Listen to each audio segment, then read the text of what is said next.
Kita analisis dulu dari soalnya ya. Diketahui ini berarti massa dari mobilnya itu dia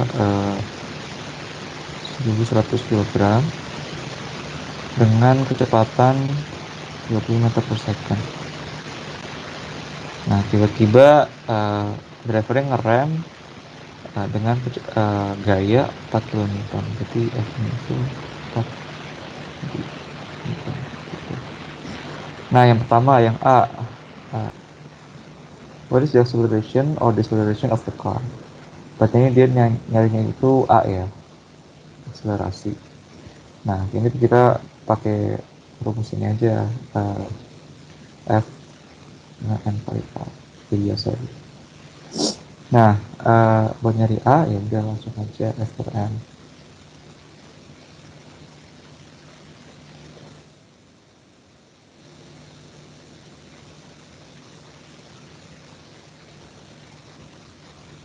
Ini kira-kira 2,6.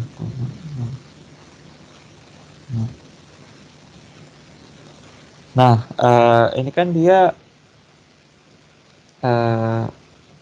the driver stop the car kan, dia kan ngerem ya. Berarti ini percepatannya itu terdeselerasi gitu. Jadi dia bakalan minus harusnya gitu. Kan. Berarti kalau misalnya kita pakai tahu gitu dia deselerasi, nah kita bisa lanjut ke yang B-nya. Buat nyari kecepatannya, karena dia deselerasi, V-nya berarti V0 kurang AT gitu. Berarti V0 ini kan 30 ya. Nah, A-nya dapat 3,636 kali T. Berarti T-nya itu dia 8,25 second. Pokoknya harus diingetin ya, kalau misalnya dia deselerasi, dia minus. Kalau dia akselerasi, dia pasti ntar jadi plus gitu. Nah, terus yang C, itu dia suruh nyari distance-nya. Buat yang C ini, what is the safe distance in meter to stop if the car moving with a speed of 108 km per hour gitu. Ya udah, kita udah tahu kan kecepatannya itu 108. Jadi kita ubah ke meter per second dulu. Nah, berarti dia kali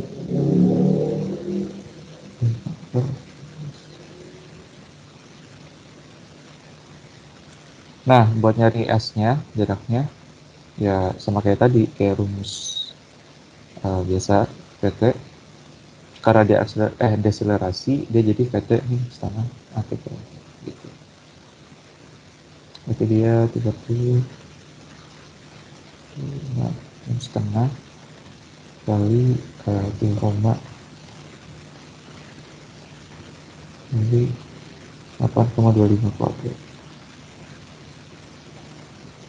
Nah, berarti tadi bakal jadi kecepatannya itu, jaraknya itu 1,3,3 meter. Jadi hasilnya terjawab ya. Buat yang A, dia 3,6 meter per second kuadrat. Yang B, dia 8,25 second. Yang C, dia 123,32 meter. Nah, kita pindah ke nomor 2 ya. A foot box has 2 kilograms mass at a frictionless inclined surface and is connected to a spring with a pulley depicted in figure A.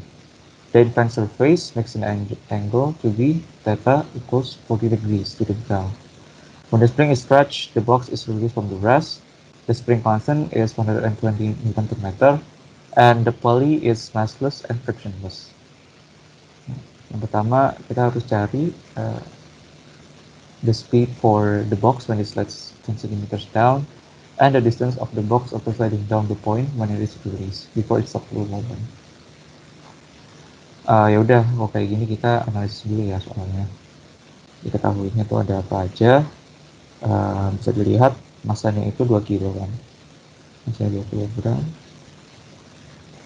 terus tetanya 40 derajat, terus K-nya ya kan? Spring constantnya di sini 120 Newton per meter.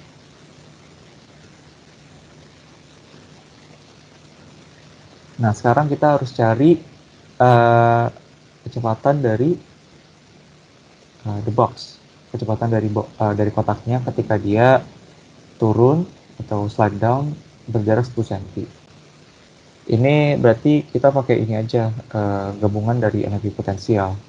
Rumus energi potensial dari yang ada springnya di sini sama yang nggak ada springnya.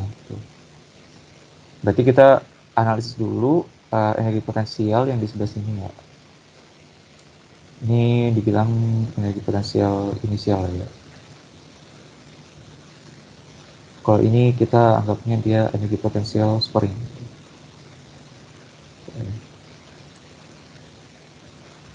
Buat yang A berarti begini aja.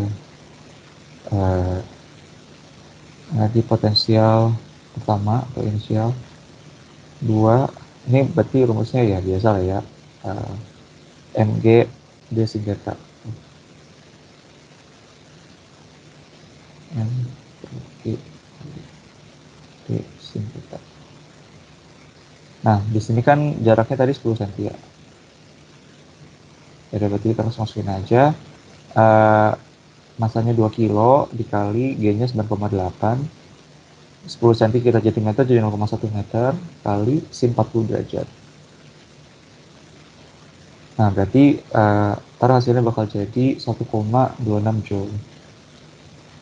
Nah, sedangkan kita analisis juga nih yang ada pair-nya. Coba berarti F spring-nya itu rumus biasa ya. Setengah kali Kx kuadrat gitu. Setengah Kx kuadrat jadi setengah kali 120 kali X-nya itu sama kayak jaraknya ya. Jadi 0,1 kuadrat. Ntar dia hasilnya bakal jadi 0,6 joule. Nah, bisa terlihat kan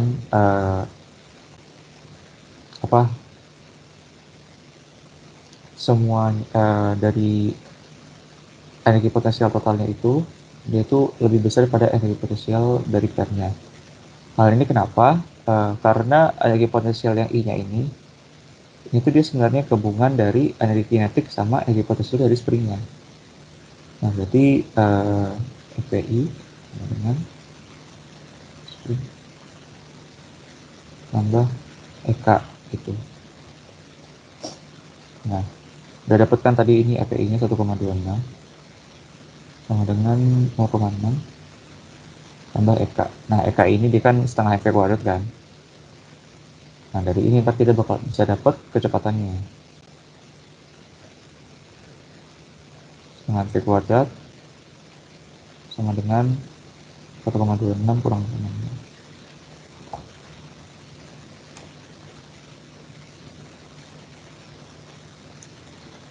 Berarti 0,66. P-nya berarti P kuadrat sama dengan 0,66 kali 2 dibagi sama masanya. Masanya 2 kan ya. Nah, berarti P-nya ini akar 0,66 sama dengan ini bisa tak bisa.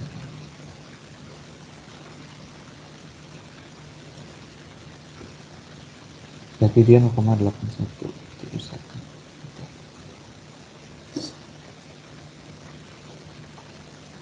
Udah dapet ya berarti kecepatannya dari jawaban yang A. Oke, kita pindah ke yang B nih. Determine the distance of the box after sliding down from the point when it is released before it stops for a moment. Nah, berarti ini nih. Jadi kan kotaknya itu dia nge-slide down kan. Tapi dia belum berhenti gitu. Nah, berarti kalau dari analisis soalnya ini kita bisa tahu bahwa belum ada energi kinetik yang terjadi gitu. Berarti kalau di sini EK-nya sebenarnya kan 0. Kalau di sini ada EK-nya setengah meter kuadrat. Kalau ditanya mungkin kayak begini ya. Kayak sini. Kuadrat. Ini EK-nya. Karena dia belum berhenti gitu. So it's still sliding. Nah, kalau udah kayak begitu, buat cari yang B, nah itu gampang aja. Kita pakai cara yang sama kayak ini, cuma EK-nya jadi 0. Yang bedanya itu kan berarti jaraknya gitu kan, dari antara EK ini sama ini. Jaraknya ini kita tetap tentuin dari cara pembagian aja, pembagian aljabar biasa gitu. Berarti buat yang B itu, rumusnya berarti kita begini kan. Setengah kali K kali D kuadrat gitu. Uh, kita ubah X-nya jadi D aja ya, karena kan tuh sama-sama jarak ya. Udah kita coret deh D-nya dari sini.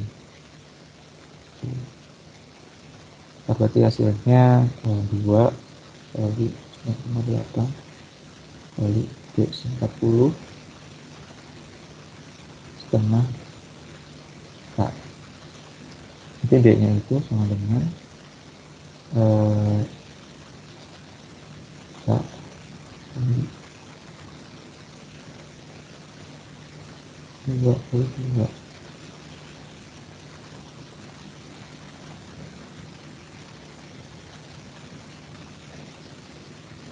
9,8 kali 40.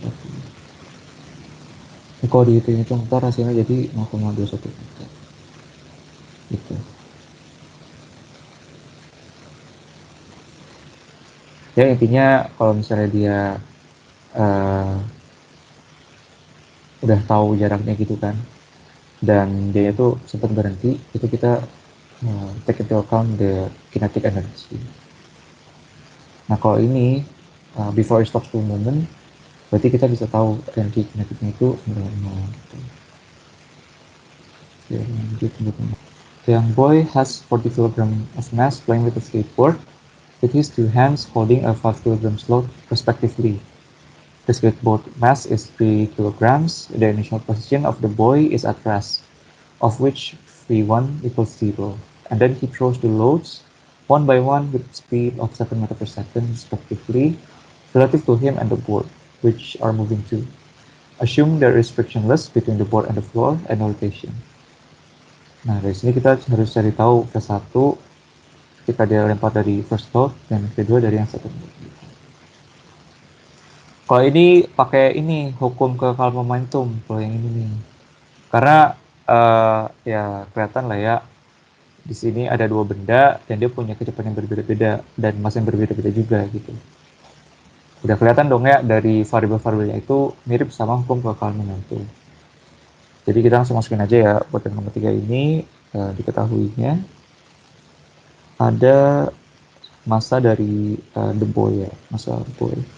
So massa skate-nya itu dia 40 kg. Massa skate-nya itu 5 kg. Terus ada lagi nggak ya? Oh ya, sama load ya, ada load di sini. Sorry, sama massa skate-nya 3 kg. Jadi ada massa boy, massa skate sama ada load-nya di sini.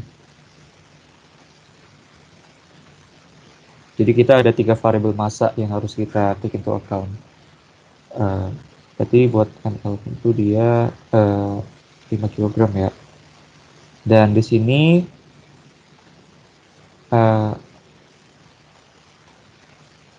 he throws the loads one by one with the speed of 7 meter per second. Berarti V-nya ini dia 7 meter per second. Nah, yang ditanya ini V1 gitu kan. Ya udah, kita langsung masukin ke rumus aja ya. Rumus saya itu begini jadinya. Nah, hukum kekal momentum itu kita lihatnya dari sini nih. Jadi kan two hands holding load ya. Berarti loadnya ada 2 gitu.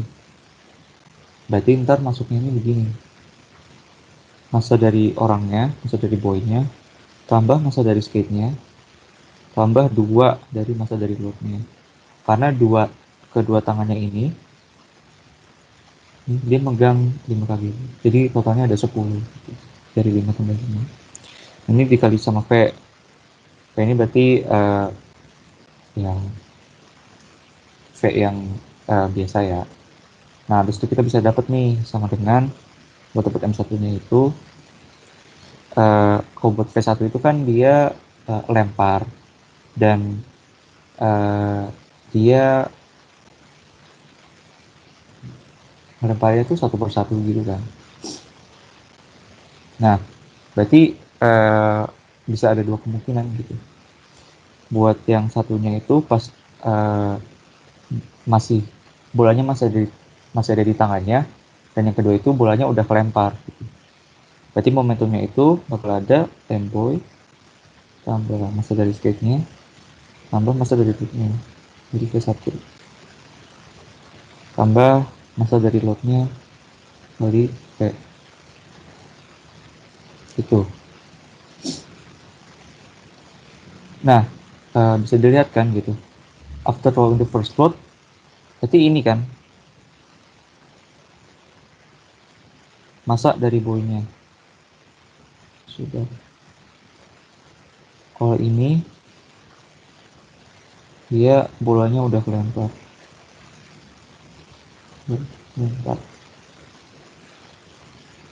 Nah, berarti kita langsung masukin aja ke equation-nya ya gitu.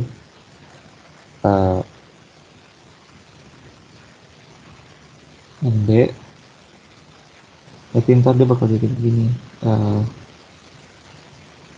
Kayaknya ini kita abain aja gitu. Dan dia kan berarti 48. Ini berarti dia sorry. Kalau ini kan dia kan 0 ya. Tuh. Nah, setelah dilakukan pengurangan dari kanan ke kiri dan sebagainya, bisa terlihat kan dari ini kan 48 nih. Dia ini kan berarti 53. Terus P1 itu bakal ketemu minus 0,73. Load yang D-nya ini. Nah, kalau yang second load ini jadi kan udah dapet nih kan dari berarti ini tuh ML minus ML sama dengan MB tambah MS ini kedua tambah L kali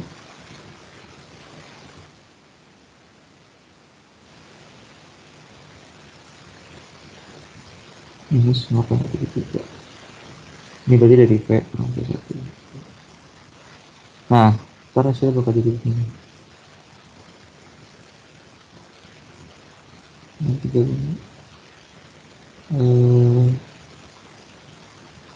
kedua tambah ini kali kedua sama dengan yang 35 yang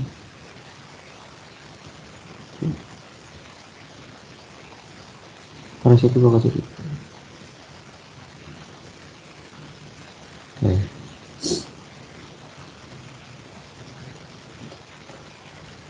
Lanjut ke nomor 5. Produce gram block is connected to a light string of which the force constant is 5 M per M and free to oscillate on a frictional horizontal surface. The block is displaced 5 cm away from its equilibrium and it is released. Nah, kalau kayak gini nih, kita bikin ilustrasinya aja ya, jadi gampang.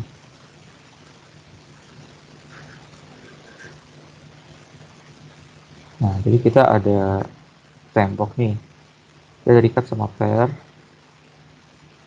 terus ada masanya. Nah, jarak antara pair dengan masanya itu dia diketahui itu 5 cm ya. Jadi ini tuh 5 cm.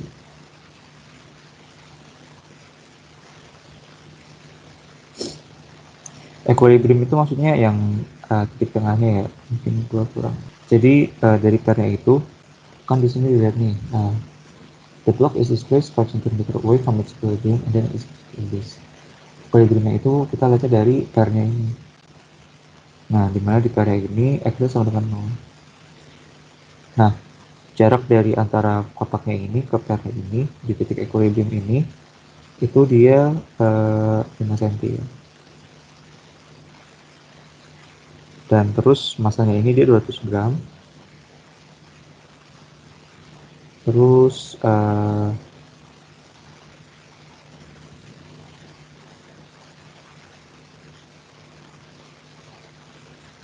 ketika dia free to oscillate on a frictionless horizontal surface, kita bisa lihat kalau XI-nya itu, kalau jarak awalnya itu, dia bakal sama-sama jarak ke titik ke equilibrium.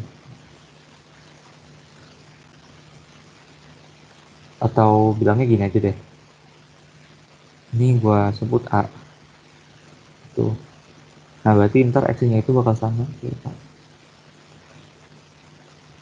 Terus VI-nya dia 6. I itu maksudnya inisial ya. Nah, yang pertama kita harus cari periode dari motion. Ya udah, buat nyari periode kita langsung masukin aja ke rumusnya ya. Buat periode itu itu dia itu T. Nah, rumusnya itu dari kita convert aja dari omega. Nah, kita cari omeganya dulu nih. Nah, karena dia udah ketemu, hanya itu dia 5 Newton meter. M-nya itu dari 200 gram kita ubah ke kilogram. Jadi 200 kali 4. Nah, omeganya itu berarti dia 5 radian per second. Nah, terus periodenya itu kita pakai rumus aja ini. 2V dibagi dengan omega. Jadi 2V dibagi 5. Sama dengan 1,26. Nah, habis itu kita harus cari maksimum speed of the block. Ya udah, buat nyari Vmax itu mungkin aja ke rumus Vmax sama dengan omega kali A. A itu jarak ya. Nah, udah dapat omeganya itu berarti tadi dapatnya 5 radian per second. Nah, jaraknya itu dia berapa tadi? 5 cm ya? 5 cm berarti kita ubah ke meter aja. Itu 5 kali 10. Berarti ntar dapat Vmax itu kalkulator hasilnya 0,25 per second. Terus kalau yang C, acceleration of the mass at its maximum speed. Itu dia nyari Amax ya. Kalau Amax ya udah gampang aja. Itu berarti dia omega kuadrat kali A. Nah, dia 5 per second kali 5 kali 10 meter. Hasilnya bakal jadi 1,5 per second.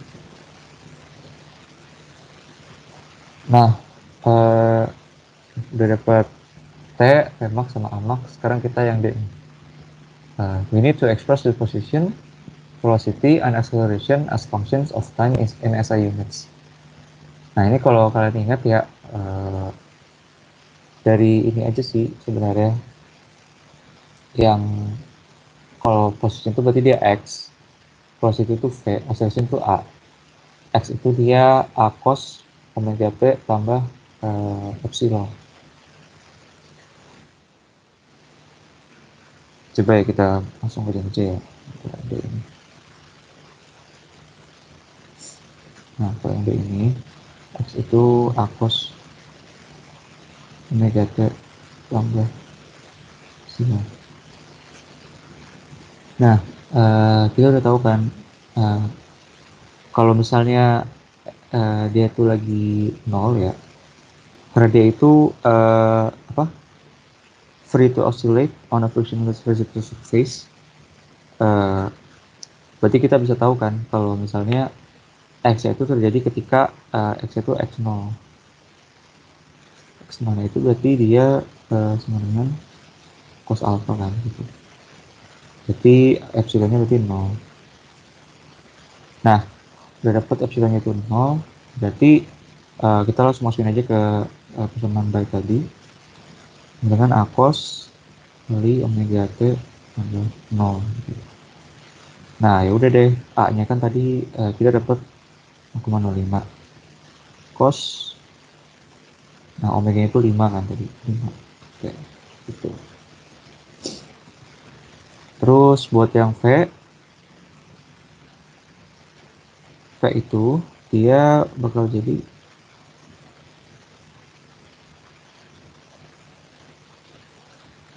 min omega A sin omega T ambil epsilon. Nah, berarti ini ntar bakal jadi omeganya itu kan eh,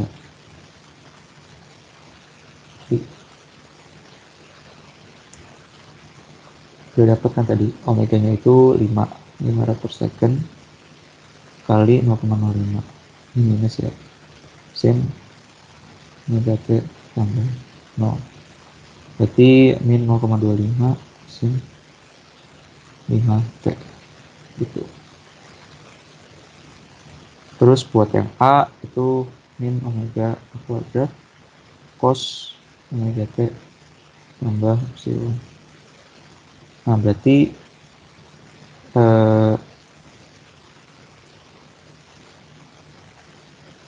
A-nya itu ntar bakal jadi dari min 5 ke 0,05 ke 0,05 cos omega T tambah 0. Berarti dia min 1,25 cos 5T. Nah, biar gampang nih buat ingatnya ya, buat persamaan X bersama A ini, seperti biasa kan, kita secara umum tuh udah tahu kan, kalau V itu turunan dari X, dan A itu turunan dari V. Nah, dari cara kita nulin rumusnya itu bisa ketemu ntar. Turunan pertama dari X itu kan berarti W-nya keluar, terus jadi minus. Karena dari minus itu karena dari cos ke sin kan. Turunan cos ke sin itu ntar jadi min sin gitu. Dan omega-nya dikeluar. Oh iya, ini gue salah. Ini omega-nya keluar. Kalau yang ini sama aja kayak tadi gitu kan. Dari min omega A sin omega T. Kita turunin lagi, omeganya keluar, nah sin jadi cos. Turunan sin ke cos itu kan nggak berubah tandanya kan dari positif ke negatif. Berarti tetap jadi min omega kuadrat A cos omega T tambah epsilon. Kira-kira sih gitu, biar gampang aja ingetnya. Dari part yang pertama aja nih, ingatnya itu dari X-nya aja gitu. A cos omega T tambah epsilon. Kalau nyari V tinggal diturunin rumusnya, dan nyari A turun dari V-nya gitu. Biar gak susah gitu. Gitu kira-kira. Nah, lanjut ya. Sekarang kita coba yang ini deh, soal katrol sekarang. Nah, diketahui M1 lebih besar daripada M2. Terus kita harus cari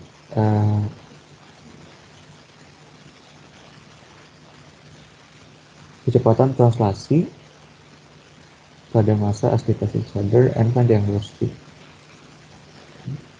Nah, kita udah dikasih clue nih buat yang A ini nih. Kita tahu kan berarti M1 lebih besar daripada M2, dan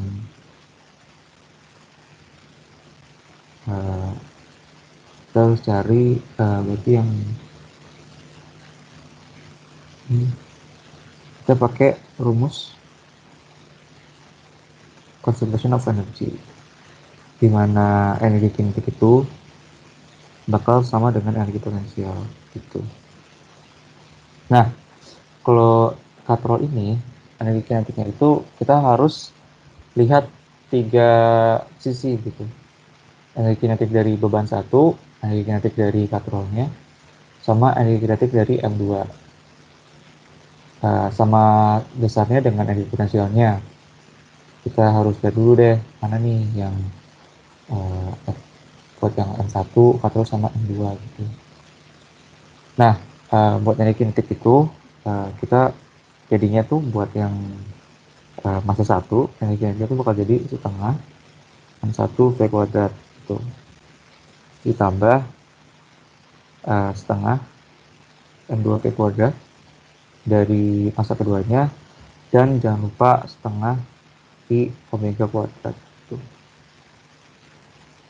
Ini nih buat kita analisis dari energi kinetik dari yang katrol gitu.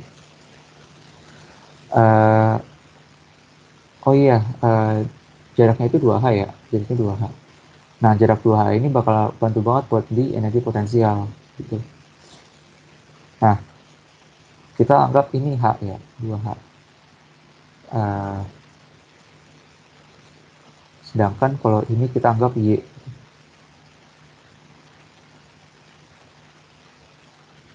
Kayak dari sini, sini. Nah, oke.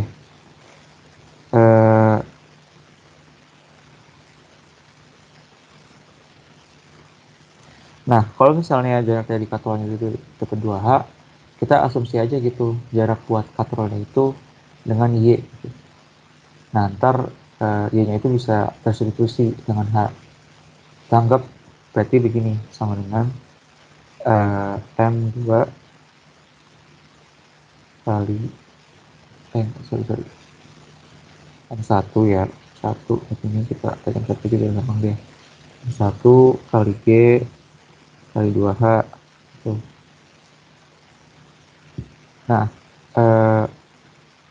karena M1 bisa daripada M2, rotasinya kan berarti ke kanan gitu kan.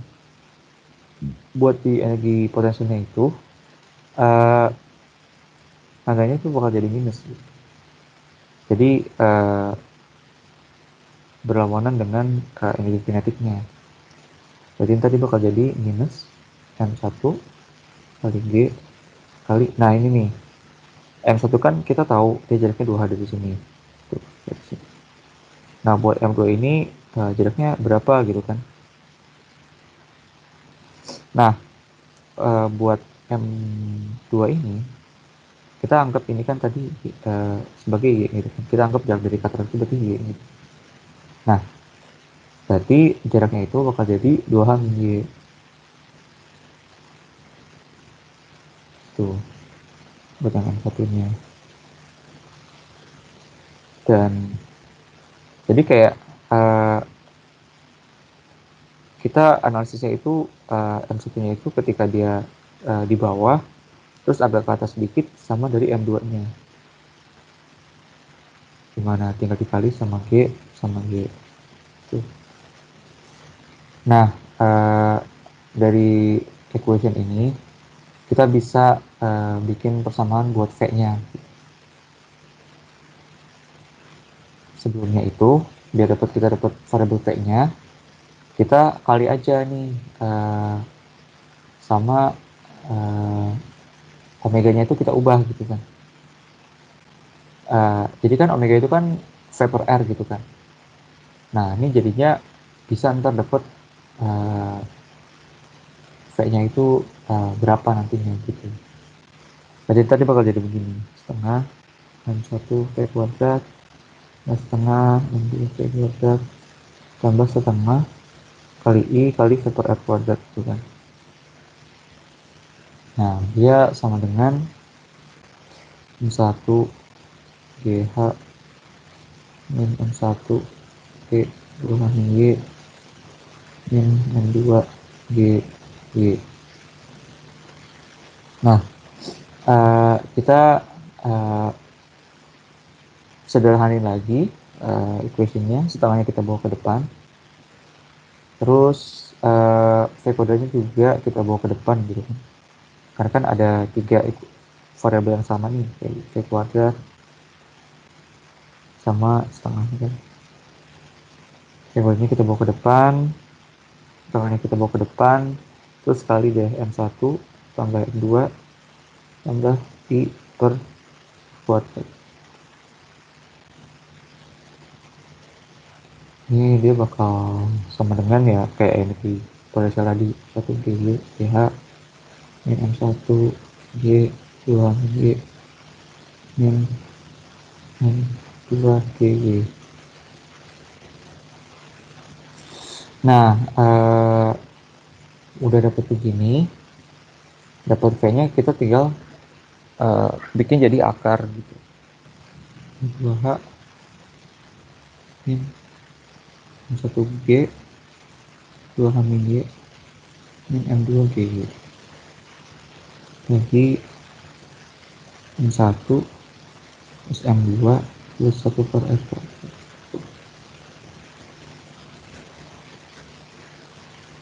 Nah, ini ntar